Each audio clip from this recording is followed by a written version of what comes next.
الصلاۃ والسلام علیک یا سیدی یا رسول اللہ وعلی آلک و اصحابک یا سیدی یا سیدی یا سیدی یا حبیب اللہ۔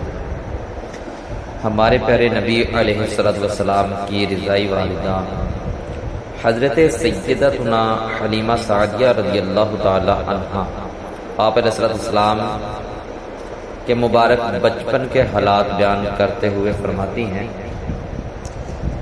میں نے پہلی مرتبہ آپ علیہ الصلوۃ والسلام کی اس حال میں زیارت کی کہ آپ علیہ الصلوۃ والسلام انہی لباس پہنے ریشمی بستر پر آرام فرما رہے تھے۔ میں نے نرمی سے جگایا تو آپ علیہ الصلوۃ والسلام نے مسکراتے ہوئے آنکھیں کھولی اور میری طرف دیکھا۔ اتنے میں مبارک آنکھوں سے ایک نور نکلا اور آسمان کی طرف بلند ہوتا چلا گیا۔ یہ دیکھ کر میں نے شوق و محبت کے عالم میں آپ علیہ الصلوۃ والسلام کی پیشانی کو چوم لیا۔ میرا قبیلہ بنی سعد قحط میں مبتلا تھا۔ جب میں آپ علیہ الصلوۃ والسلام کو لے کر اپنے قبیلے میں پہنچی تو قحط دور ہو گیا، زمین سرسبز، درخت پھلدار اور جانور فربا یعنی موٹے تازے ہو گئے۔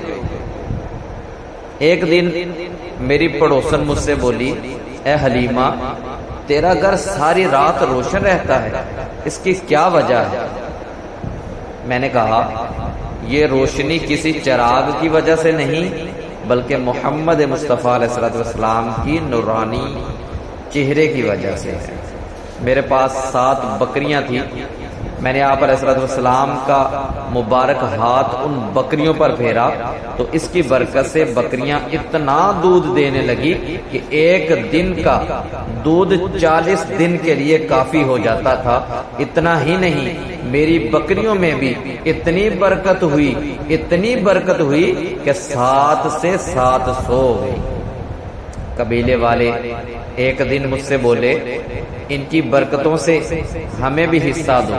چنانچہ میں نے ایک تالاب میں آپ علیہ الصلوۃ والسلام کے مبارک پاؤں ڈالے اور قبیلے کی بکریوں کو اس تالاب کا پانی پلایا تو ان بکریوں نے بچے جنے پیدا کیے اور قوم ان کے دودھ سے خوشحال و مالدار ہو گئی۔ ایک دن میں حضرت محمد مصطفیٰ علیہ الصلوۃ والسلام کو گود میں لیے بیٹھی تھی کہ چند بکریاں قریب سے گزری۔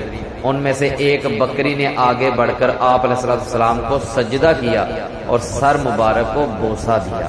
آپ علیہ الصلوۃ والسلام کی عمر مبارک جب 9 ماہ ہوئی تو اچھی طرح کلام فرمانے لگے۔ آپ علیہ الصلوۃ والسلام کو لڑکے کھیلنے کے لیے بلاتے تو ارشاد فرماتے، مجھے کھیلنے کے لیے پیدا نہیں کیا گیا۔